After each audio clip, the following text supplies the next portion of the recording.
Muy bien, hermanos y amigos, es un buen privilegio una vez más de hablar con ustedes de este precioso texto del Evangelio de Juan. Es un evangelio que nos habla de la gloria de Dios.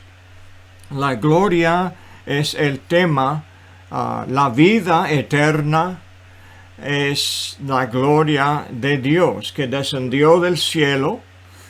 Dios mostró su gloria, mostró su vida, entregó por medio de Jesús, quien salió del cielo, llegó aquí, entonces el verbo llegó a tener carne, anduvo aquí en la carne y mostró la gloria lleno de gracia y de verdad. En capítulo 13, donde estamos en este estudio, vemos la forma de la gloria de Dios en el amor entre los discípulos. Estamos dejando la parte de Juan que fue el debate entre Jesús y los incrédulos. Ahora, desde este punto en adelante, Jesús no anda entre los incrédulos hasta el momento de su arresto y su muerte en la cruz. De capítulo 13 hasta capítulo 17 está Jesús con los 12 apóstoles. Van a comer la comida de la Pascua. Versículo 1. Antes de la fiesta de la Pascua, sabiendo Jesús que su hora había llegado para que pasase de este mundo al Padre, como había amado a los suyos que estaba en el mundo, los amó hasta el fin. Vemos entonces la gloria del amor de Jesús para con los discípulos de él. Y esta gloria es lo que Jesús quiso enseñarles a ellos. El efecto a lo largo de todo lo que Jesús iba a hacer en morir en la cruz y después resucitar de la muerte. Todo esto por la gloria del Padre. Como vamos a ver adelante en versículo 31 y 32 de este mismo capítulo. Si Dios quiere, vamos a meditar en los aspectos de esta gloria. Pero todo el contexto es de Jesús luchando para ayudar a los discípulos a comprender los detalles que nos llevan a practicar la vida gloriosa, esta vida del cristiano, que nosotros ahora aceptamos cuando somos fieles a Cristo. En estos primeros 11 versículos, Cristo lava los pies de los discípulos. Vamos a leer juntos.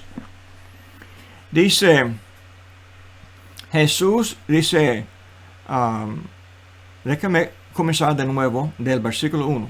Antes de la fiesta de la Pascua, sabiendo Jesús que su hora había llegado para que pasase de este mundo al Padre, hablando de su muerte en la cruz,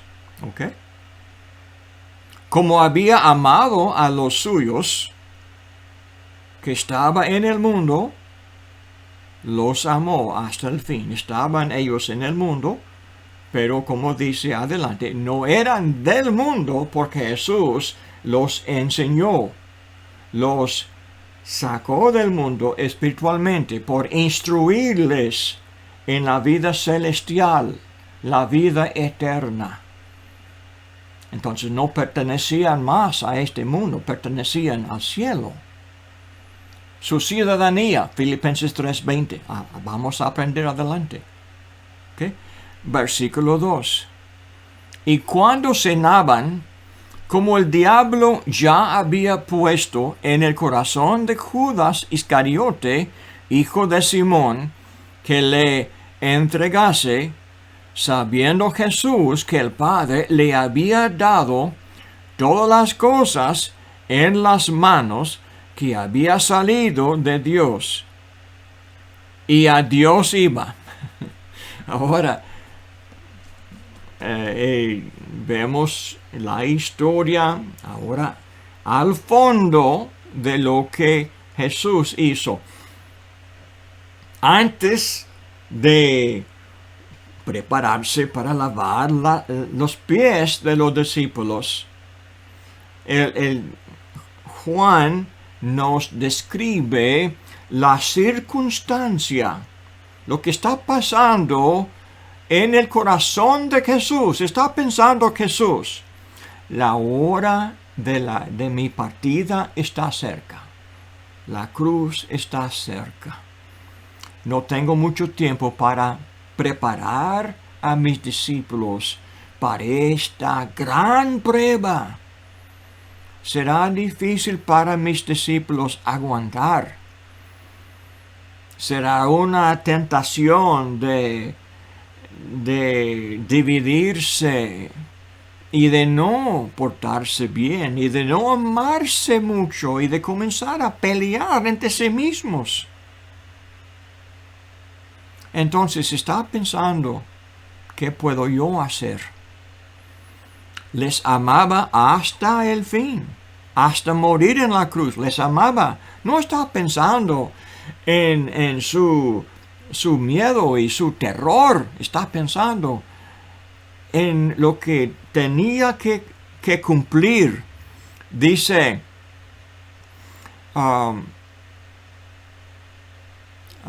pues en el versículo 2, como el diablo ya había puesto en el corazón de Judas Iscariote, pues ya vemos en capítulo 12, ya hemos leído en el caso de cuando María ungió los pies de Jesús. Versículo 4 y 5, Judas Iscariote, el 6, ya era ladrón. Satanás ya estaba morando en su corazón. Dice, tenía la bolsa, sustraía de lo que se echaba en ella. Estaba buscando, se quejaba por la generosidad de María en gastar esta libra de perfume de nardo puro, en ungir los pies de Jesús. Y Jesús tuvo que corregirle a Judas. Déjala para el día de mi sepultura, aguardado esto, porque a los pobres siempre los tendréis con vosotros, mas a mí no siempre me tendréis. No sé hasta qué punto esto sería como un regaño para Judas, pero de todos modos, este fue el ladrón. Ya estaba en las manos de Satanás. Pero ahora ya está pensando en maneras para ganar dinero y no estaba muy aferrado. Pero los demás de los discípulos no entendían eso. Vamos a ver adelante. Jesús lavó los pies de Judas.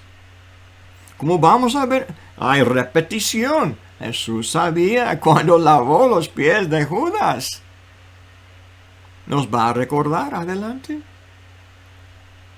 ¿Sabía Jesús?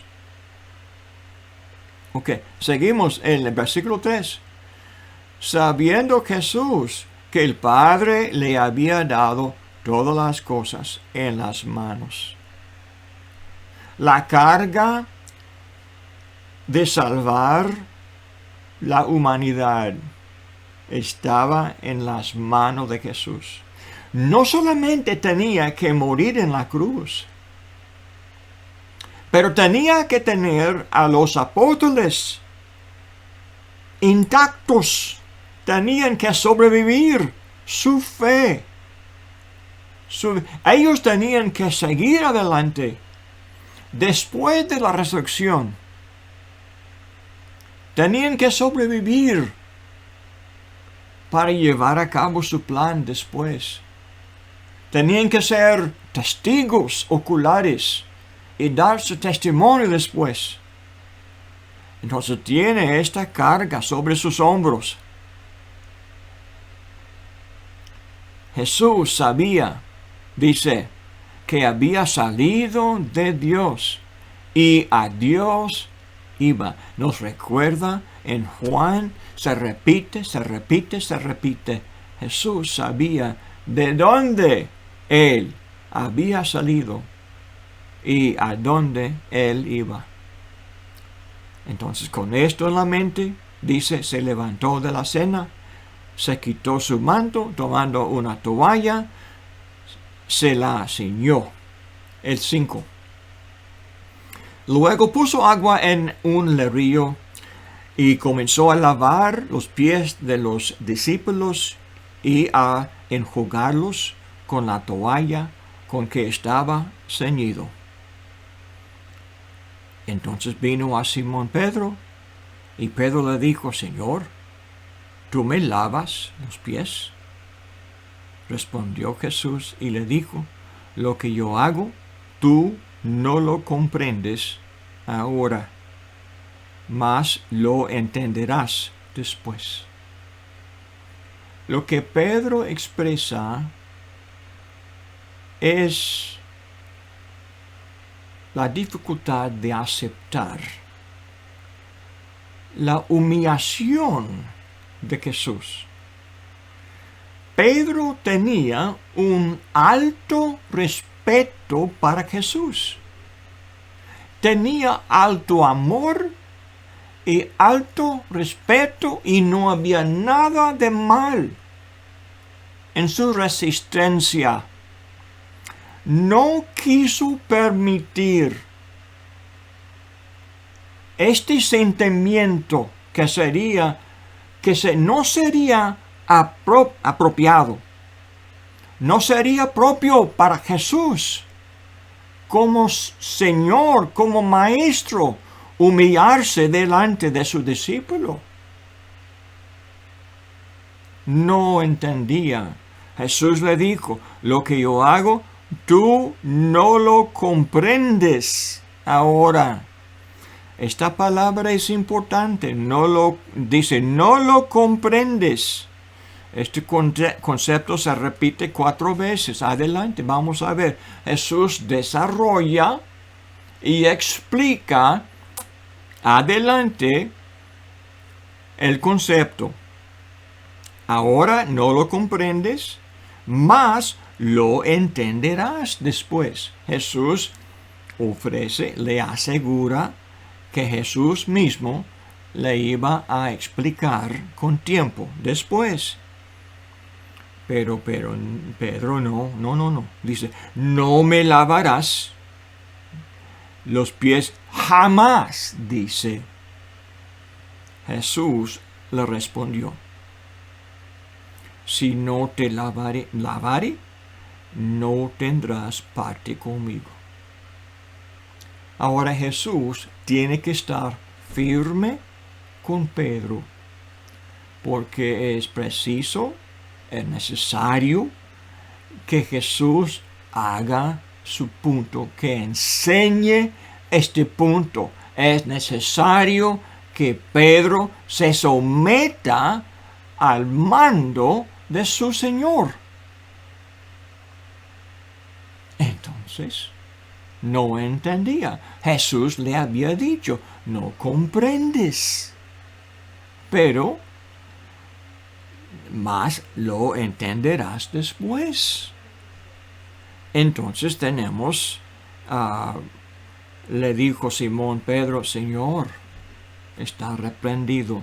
Señor, no solo mis pies, sino también las manos y la cabeza. Dice Simón Pedro, si es cuestión de tener parte contigo, entonces quiero ser parte completamente contigo. Lávame todo si quiere. Entonces Jesús le dice, el que está lavado no necesita sino lavarse los pies, pues está todo limpio, y vosotros limpios estáis, aunque no todos. tenemos, tenemos la repetición, tenemos Judas Iscariote, que no está limpio, aunque estaba lavado, pero no estaba limpio, porque estaba corrupto de corazón, porque sabía quién le iba a entregar. Por eso dijo, no estáis limpios todos. Así que después que les hubo lavado los pies, tomó su manto, volvió a la mesa y les dijo, ¿sabéis lo que os he hecho? La palabra sabéis. Tenemos la palabra, no lo comprendes ahora. Comprender. Dice, lo entenderás después. Entender, comprender, entender, ahora saber. Pregunta, ¿sabéis lo que os he hecho? 3 palabras de comprensión. Pregunta. Ahora explica. Vosotros me llamáis Maestro y Señor. Y decís bien, porque lo soy. Está de acuerdo con el sentimiento de Pedro. No le regañaba a Pedro. Pedro no estaba mal en honrar a su Señor Jesús. Pues si yo, el Señor y el Maestro, he lavado vuestros pies, vosotros también debéis lavaros los pies unos a los otros, porque ejemplo os he dado para que como yo os he hecho, vosotros también hagáis. Cristo les dio ejemplo para enseñarles algo. No solamente de lavar los pies del uno al otro, pero de aceptar el papel de servir. Él, como Señor y Maestro, les sirvió aún en las cosas que eran humillantes. Aunque fuera Señor y Maestro, Rey de Reyes, pero humilde en cuanto al servicio al más humilde de ellos. ¿Quién de los 12 apóstoles era el más humilde? Pues yo le digo, el de menos valor, de menos rango, aunque no supiera, era Judas. Claro, Jesús lo sabía y se arrodilló delante de Judas y lo lavó los pies de él, y lo hizo con gusto. Es el ejemplo de Jesús. ¿Y qué más haría Jesús? Pues murió en la cruz por él. Aceptó el abuso de los hombres.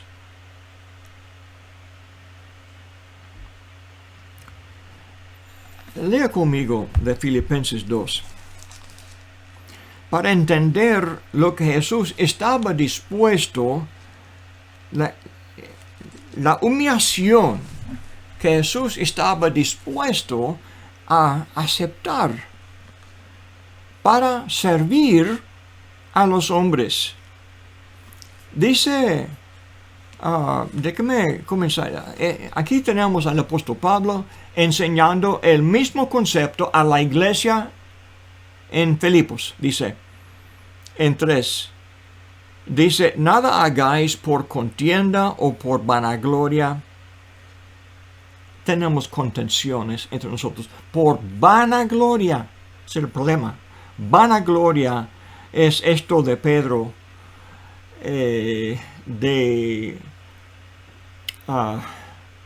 pensar que uno tiene demasiado rango y no puede humillarse delante del otro.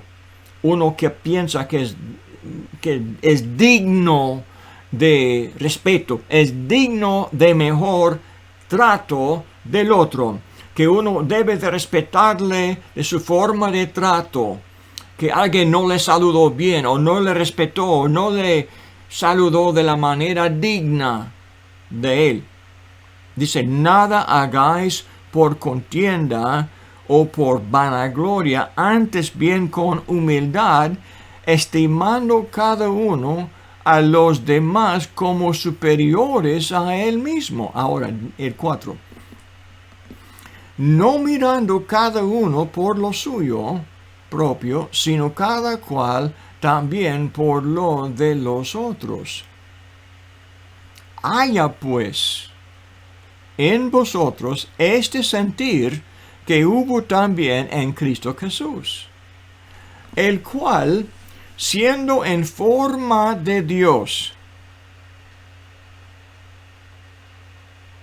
no estimó el ser igual a Dios como cosa a que aferrarse,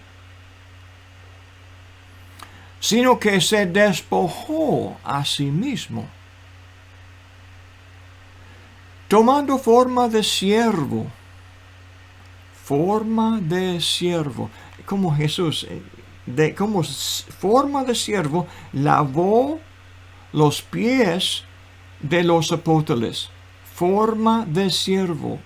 ¿Qué más hacen los siervos? ¿Solamente lavan los pies? Hacen bastante más que lavar los pies. Sabemos bien, ¿verdad? Hacen bastante más. Dice, hecho semejante a los hombres. Y estando en la condición de hombre, se humilló a sí mismo, haciéndose obediente hasta la muerte, y muerte de cruz. Le pegaron en la mejilla, le escupieron, le pusieron la corona de espinas. Le abusaron, le crucificaron, le injuriaron, le abusaron de varias maneras, le humillaron y se murió así, con insultos. Estando en la condición de hombre, se humilló a sí mismo, haciéndose obediente hasta la cruz y muerte de cruz, por lo cual Dios también le exaltó hasta lo sumo y le dio un nombre que es sobre todo nombre, para que en el nombre de Jesús se doble toda rodilla de los que están en los cielos y en la tierra y debajo de la tierra, y toda lengua confiese que Jesucristo es el Señor, para gloria de Dios Padre. Ahí, que así terminamos con gloria. Así termina. Comenzamos con la humillación, terminamos con la gloria, y así es este contexto también. Así terminamos. Comenzamos aquí con la humillación, terminamos con la gloria. Comenzamos con la gloria porque esta humillación también Dios consideró gloriosa. Entonces dice, yo entiendo que hay iglesias que piensan que la única cosa que Jesús mandó aquí fue de tener un rito de lavar los pies de vez en cuando y ya están satisfechos. Hermanos, esto no es un rito. Esto es un ejemplo de servicio, de siervos. Esto no es un culto. Es una práctica. No es simbólico, es más que símbolo. Esto es algo, una práctica de siervos, de esclavos. Nosotros debemos de ser esclavos no solamente de lavar los pies del uno al otro, pero también de cualquier otro servicio necesario. Es solo uno. ¿Qué más? Hay tanto más que se implica en eso. Dice en el 16, de cierto os digo, el siervo no es mayor que su señor, ni el enviado mayor que el que le envió. ¿Y quién es el enviado? Los discípulos son los enviados. El Señor es el Jesús. Cristo Jesús es el Señor que envía a los discípulos. Él es mayor. Entonces, al mismo tiempo, es Él que sirve de siervo. Ahora 17. Otra vez, si sabéis estas cosas, bienaventurados seréis si las hiciereis. Si sabéis. ¿Qué saben? Dice Jesús. ¿Entiende? ¿Ya entiende? ¿Qué hice? ¿Lavé los pies? No. Mucho más. Como le digo, hay gente que no entiende lo que Jesús hizo. No es que lavó los pies. Les dio un ejemplo de servicio de esclavo. Porque como Señor y Maestro, los enseñó el concepto de servicio, el concepto de humildad. Y si entendemos, si comprendemos y si sabemos lo que nos entendió, lo que nos enseñó, dice que bienaventurados seremos, porque sabemos lo que nos enseñó. Si perdimos eso, entonces lamentablemente no seremos bendecidos. 18. No hablo de todos vosotros, yo sé a quienes he elegido, mas para que se cumpla la escritura, el que come pan conmigo levantó contra mí su calcañar. Desde ahora os lo digo antes que suceda, para que cuando suceda creáis que yo soy. Otra vez nos recuerda, él sabía que uno de ellos no sería bendecido. Ahora el 20. De cierto os digo, el que recibe al que yo enviaré, o yo enviaré, me recibe a mí. Y el que me recibe a mí, recibe al que me envió. Importante, hermanos, marcar este versículo. Jesús no hizo todo, la carga estaba en sus hombros, pero ascendió al cielo, terminando el Evangelio, comenzando Hechos 1, tenemos otra historia de la ascensión de Jesús, enviando a los discípulos, a los apóstoles. 1 de Juan 4, versículo 6, quedó entonces la carga sobre los hombros de los apóstoles. Y dice Juan, 1 de Juan, ahora la epístola de Juan, adelante, capítulo 4, versículo 6. Dice Juan, nosotros somos de Dios, como Jesús fue de Dios. El que conoce a Dios nos oye, y el que no es de Dios no nos oye. En esto conocemos el espíritu de verdad y el espíritu de error. Tenemos todo el lenguaje del Evangelio de Juan ahora en la epístola, la primera epístola de Juan. El que recibe a los apóstoles también recibe a Cristo Jesús, como ya hemos leído aquí en versículo 20 de capítulo 13. Ahora, déjame seguir leyendo en versículo 21. Habiendo dicho Jesús esto, se conmovió en espíritu y declaró y dijo: de cierto os digo que uno de vosotros me va a entregar. Ahora llegamos al momento cuando Jesús debe de especificar, decirnos específicamente quién es de los 12 que le iba a entregar. Entonces los discípulos se miraban unos a otros dudando de quién hablaba. Entonces, de los 12, ninguno de ellos sabían que Judas fue ladrón. Todos confiaban en Judas. Todavía.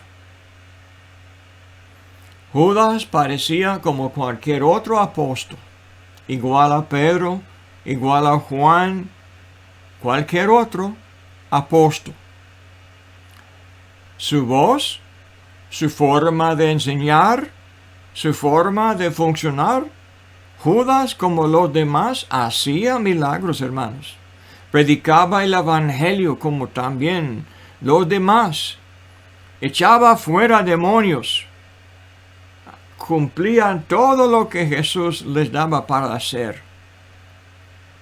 Los 12 hacían milagros, maravillas, lo como ya hemos leído en los evangelios. Mateo y Marcos y Lucas. Judas Iscariote era uno de ellos. Pero llegamos aquí al fin. Y de alguna manera, la codicia entró en el corazón de Judas Iscariote.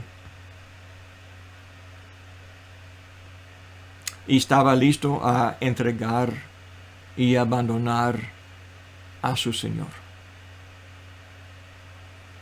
Pero los demás no sabían. Lea conmigo Mateo 26, 25, 20. Mateo 25, 20. Perdón, 26, 20.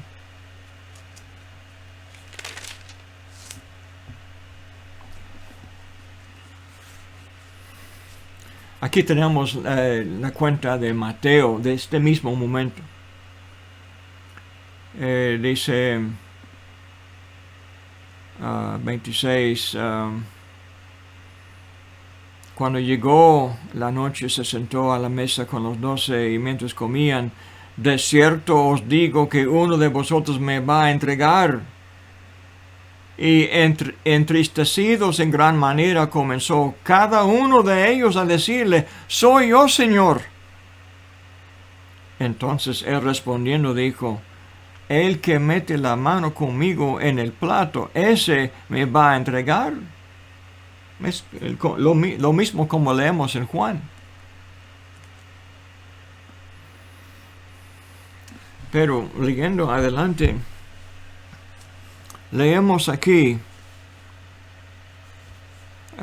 24, a la verdad el Hijo del Hombre va según está escrito de él, mas ay de aquel hombre por quien el Hijo del Hombre es entregado, pues le fuera a ese hombre no haber nacido.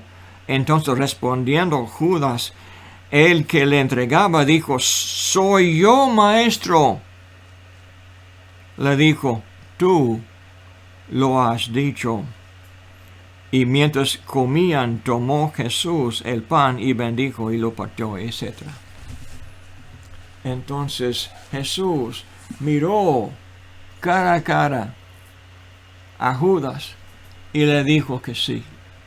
Le dijo que él sabía, que Judas ya sabía que él iba a entregar. Pero los demás no sabían. Aquí en versículo 23 de Juan 13, uno de sus discípulos al cual Jesús amaba, ahora es hablando de Juan, estaba recostado al lado de Jesús. A este pues hizo señas Simón Pedro para que preguntase quién era aquel de quien hablaba. Él entonces, recostado cerca del pecho de Jesús, le dijo: Señor, ¿quién es? Respondió Jesús: a quien yo diere el pan mojado, aquel es. Y mojando el pan, lo dio a Judas Iscariote, hijo de Simón. Y después del bocado, Satanás entró en él. Entonces Jesús le dijo: lo que vas a hacer, hazlo más pronto. Pero ninguno de los que estaban a la mesa entendió por qué le dijo eso. Porque algunos pensaban, puesto que Judas tenía la bolsa, que Jesús le decía: compra lo que necesitamos para la fiesta, o que diese algo a los pobres.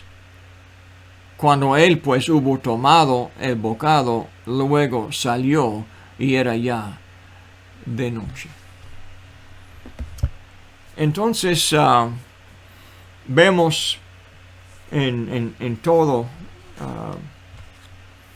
el momento, Cristo le hizo bien claro quién sería el culpable, quién sería el que entregaría. Cristo está luchando para hacerle bien claro quién sería de su parte y quién sería enemigo. Porque ahora tiene un nuevo mandamiento. Quiere hacer de los demás de los apóstoles un grupo unido que se amaban. Y este tema va a correr en el resto de los capítulos, desde este punto hasta capítulo 17.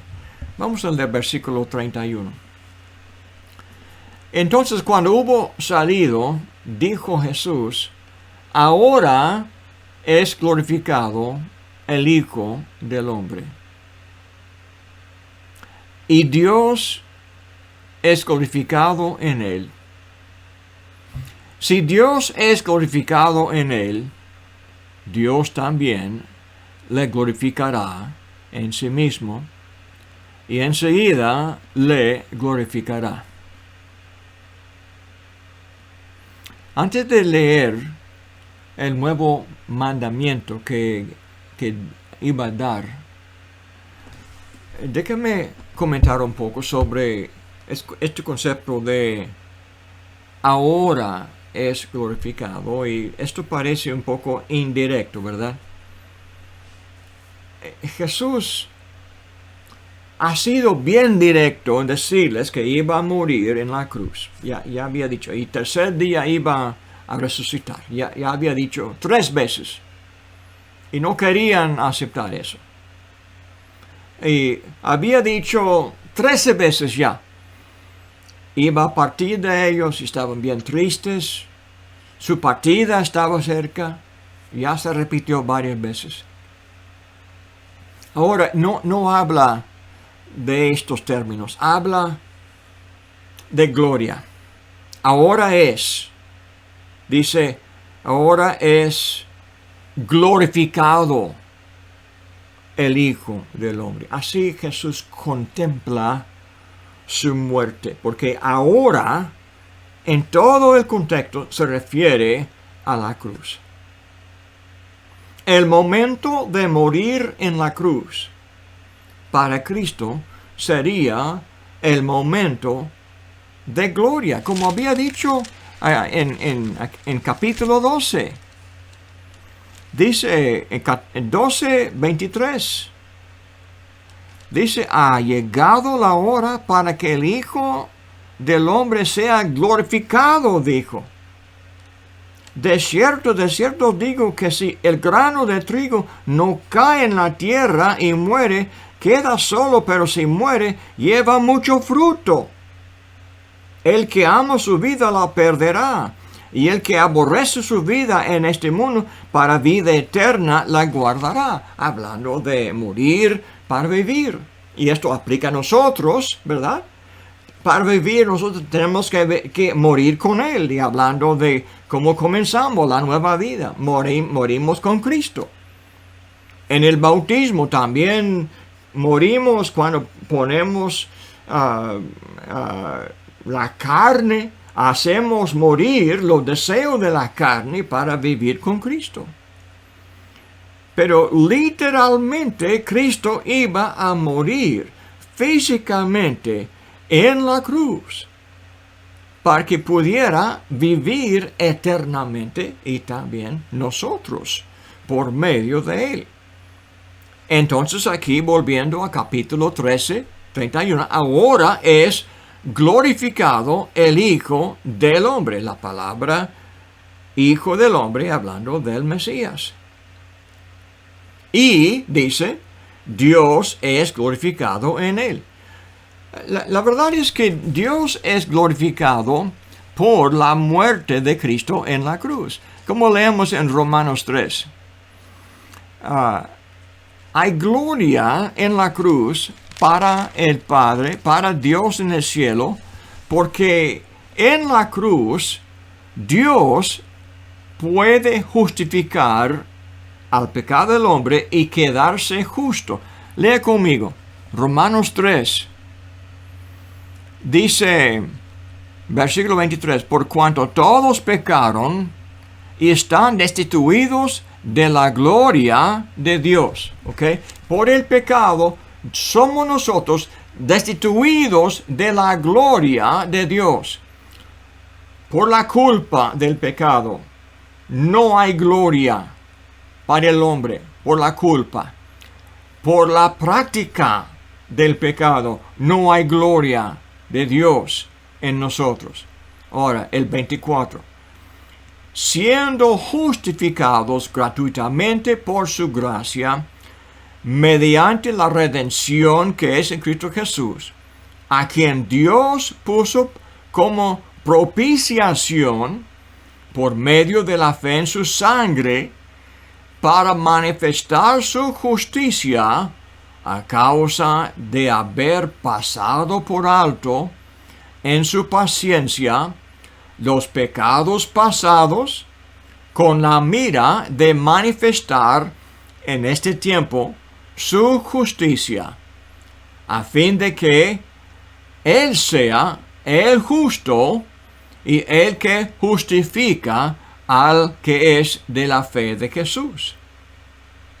Entonces, Él es justo y el que justifica. Ahí está la gloria.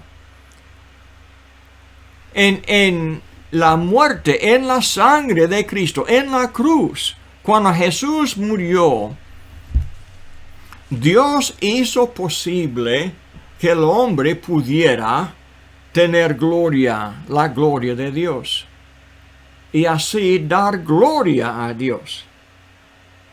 Dios tiene gloria y nosotros podemos dar gloria a Dios. Entonces dice, Dios es glorificado en Él. ¿Ok? El versículo 32. Si Dios es glorificado en Él, en Cristo, Dios también le glorificará. Ahora, hablando del futuro después, le glorificará en sí mismo y enseguida le glorificará. Hablando de que repentinamente, muy pronto, Dios le iba a resucitar. Y esto también sería gloriosa. La resurrección es gloriosa. Esto es como dice Romanos 1, versículo 1. Lo que proclama, lo que confirma con poder que Jesús es el Hijo de Dios, es la resurrección de la muerte que Dios hizo. El glorioso poder de Dios. Comenzamos en Éxodo con la gloria de Dios, cuando Él se manifestó delante de Israel, con gloria del cielo, y con su gloria e instrucción y sus leyes, con todo el efecto de su plan. Ahora comenzamos aquí en Juan, la gloria de enviar a Jesús y la justicia de Jesús, el amor de Jesús, la misericordia de Jesús, la paciencia de Jesús. Ahora, el resultado de todo eso es de crear el efecto de salvar a los hombres pecaminosos y convertirles en hombres conforme a la imagen de Dios. Como Dios nos amó, ahora nosotros amamos a nosotros el uno al otro como Dios nos amó. Ahora, esta es la enseñanza de Cristo a los discípulos. Dice, hijitos míos, aún estaré con vosotros un poco. Me buscaréis, pero como dije a los judíos, así os digo ahora a vosotros, a donde yo voy, vosotros no podéis ir. Un mandamiento nuevo os doy, que os améis unos a otros como yo os he amado, que también os améis unos a otros. En esto conocerán todos que sois mis discípulos, si tuviereis amor los unos con los otros. Hermanos, no hay manera para exagerar la importancia de estos dos versículos. Dice Jesús mismo, en esto conocerán todos que sois mis discípulos, si tuviereis amor los unos con los otros. El mundo, todos, dice, conocerán. Se identifican los discípulos de Cristo por el amor que tienen el uno para el otro. Y si no hay, si no se ve, si no somos diferentes que el mundo, si no hay lazos de amor entre nosotros, ¿somos discípulos de Cristo?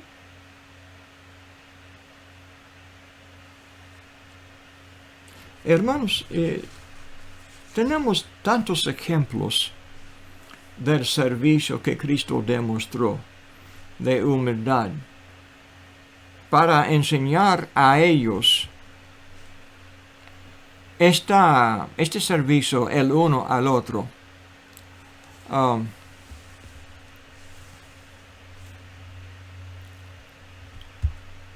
No voy a tocar la cuestión de Pedro ahora. Déjeme darle los ejemplos que descuidé de mencionar antes.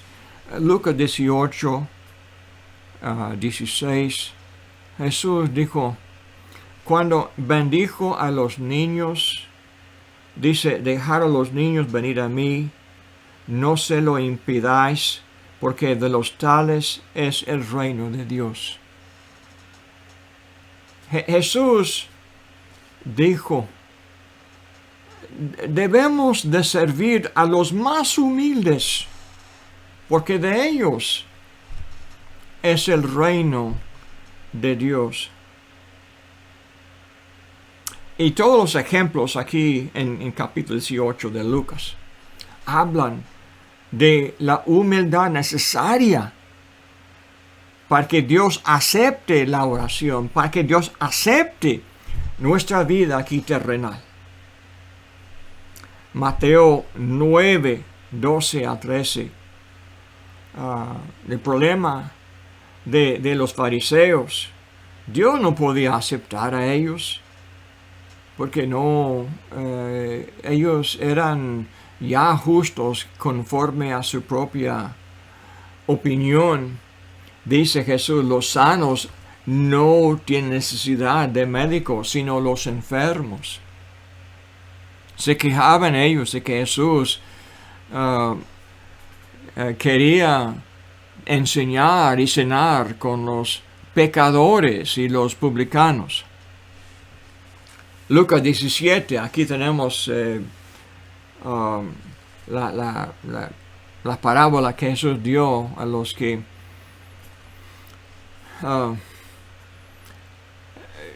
se quejaban de que Jesús era tan estricto en hablar de el perdón a los que nos ofenden. Entre nosotros como hermanos que habrá contenciones y lo que amenaza el amor entre nosotros. Lucas 17 es un buen ejemplo de la enseñanza que exige que haya este amor fraternal, este amor que exige que seamos humildes uno con otro hasta perdonar 7 veces, más que 7 veces. 70 veces por 7, ¿verdad? Entonces nos da la parábola del siervo inútil. Dice, así también vosotros cuando hayáis hecho todo lo que os ha sido ordenado, decid, siervos inútiles somos, pues lo que debíamos hacer, hicimos. Lucas 7. Déjame terminar aquí con... Lucas 7 tiene también el caso de la pecadora que lloraba a los pies de Jesús y porque hizo caso Jesús de ella. Era una mujer de mala fama. Jesús la permitió llorar a sus pies. ¡Qué humillación! Jesús, el Maestro, la permitió. La aceptó. Pero Lucas 7:21, cuando Juan dudaba o envió a sus discípulos, estaba encarcelado, Jesús hizo milagro delante de los discípulos. Entonces envió mensaje a Juan por medio de estos discípulos con estas palabras: y haced saber a Juan lo que habéis visto y oído. Los ciegos ven, los cojos andan, los leprosos son limpiados, los sordos oyen, los muertos son resucitados, y a los pobres es anunciado el Evangelio. Y bienaventurado es aquel que no haya tropiezo en mí. Hermanos, el aceptar a los hermanos humildes, a los pobres, es el gran prueba, la gran prueba que debemos de aceptar. Honrar a los hermanos más humildes, lavar los pies de ellos, servirles humildemente y no dejar que nuestro orgullo, nuestro sentido de orgullo sea impedimento de ayudarles y de servirles, de honrarles, de enseñarles. Santiago también, capítulo 2, nos recuerda el reino. Dios nos dijo, Jesús nos dijo, Lucas también, el reino se compone de los pobres, pobres en espíritu, pero muchos pobres literalmente muy humildes. El reino se compone de pobres. Por lo tanto, tenemos que estar listos para servir a los pobres, sea lo que sea. Así, hermanos, es el estudio de hoy. Gracias por su atención. Que Dios los bendiga a todos.